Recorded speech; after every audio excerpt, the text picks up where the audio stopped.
Very wavy building, the St. Regis Tower. And if you remember Jeannie Gang from mere moments ago, she designed this building too. Now this is the third tallest building in Chicago, but more importantly, that is the tallest building in the world, designed by a woman-led architecture firm. A lot of my groups cheer. This group hates women. Good to know where we stand on that one. Ooh, 2 people thought that joke was funny. That's fine. I'm in the right. Do better. Now just digging myself a hole. Nobody liked that bit. It's fine. Someone will like it on the next tour. If you're wondering, Aqua Tower, the other Jeannie Gang building, is the 3rd tallest building in the world, designed by a woman-led architecture firm, so Chicago is very proud to have both of those. But right now, if you look up towards the top of St. Regis, you can see 2 floors are missing up there. Those are called blow-through floors, and they do exactly what you think they do. They're designed so wind will blow through them, reducing the pressure on the building and reducing its sway.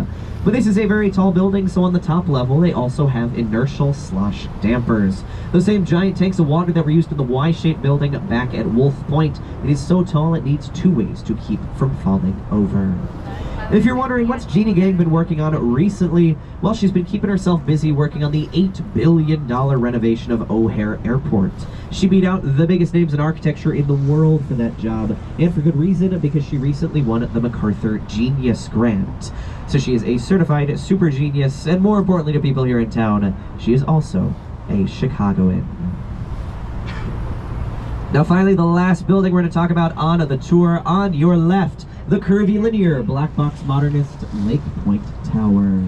That is a very unusually shaped building, but what's even more unusual is where it is located, because that is the only private building on Chicago's public lakefront.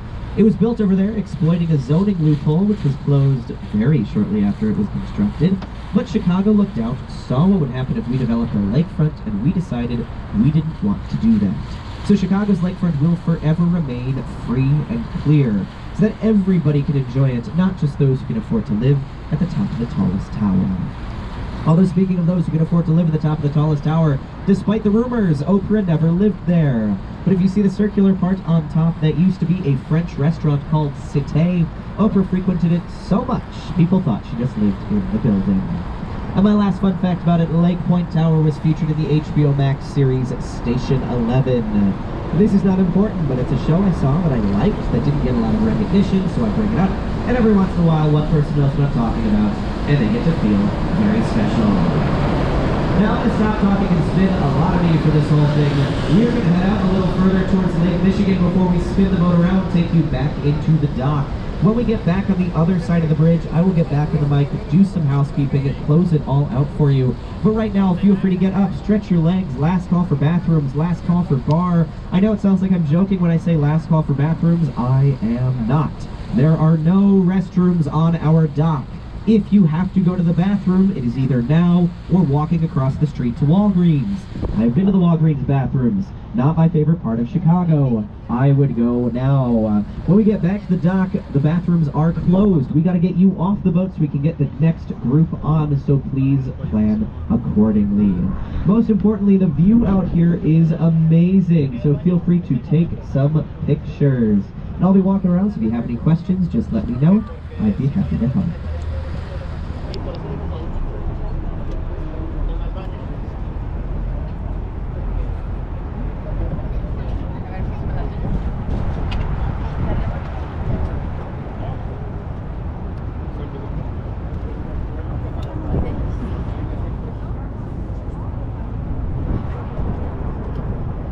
I haven't really talked about yet, which is the river itself. Because if you are unaware, the Chicago River that you are on right now is the only river in the world that humans have forced to go the opposite way. This river used to flow into Lake Michigan and now goes the other way. We're going with the current. This is because when Chicago first started out, and for far too many years after, this river was used as a sewer, which is super gross, but it was pretty common at the time.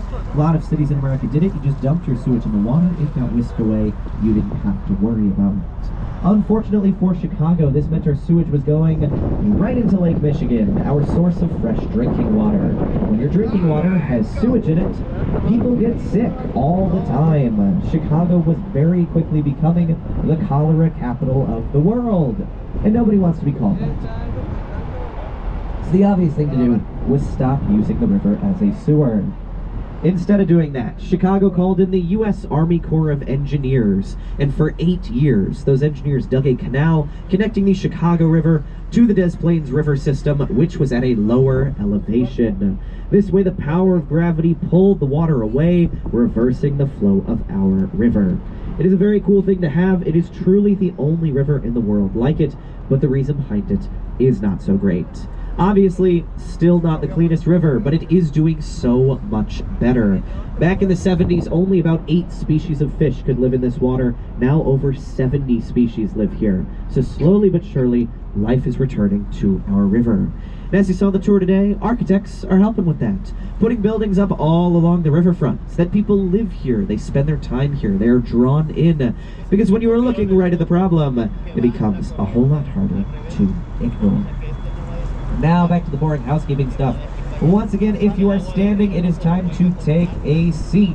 We need everybody seated when we get back to the dock. We are going to bump against the wall. We don't want anybody falling overboard. Now, if you have any trash, please throw it out in the trash can at the front of the boat by the exit. Do not throw it in the river. The river is hard enough to clean already. Do not make this more difficult than it has to be. And when we get back to the dock, I will be waiting at the top of the stairs. So if you have any last questions, comments, concerns, things I can do to improve this tour, tips and tricks, ultimatums, manifestos, thinly veiled threats, confessions of love, anything at all, I'd be happy to hear all about that. I gotta redeem myself for that next group. But now bear with me as I close it out because it gets a little sappy at the end. Because Chicago is a city of second chances. It is truly a city of redemption. So this is the part of the tour where I ask you to think about something you should give a second chance. Maybe it's a hobby you stopped, maybe it's a passion that died out, maybe you just think you don't like Chicago. You're wrong, everybody likes Chicago. But whatever it is, I hope that looking at this beautiful city today has sparked a desire in you. A desire to stand up and try again. To maybe look at something just a little bit differently. To rise from whatever ashes there might be, big or small, and say, this is my second chance.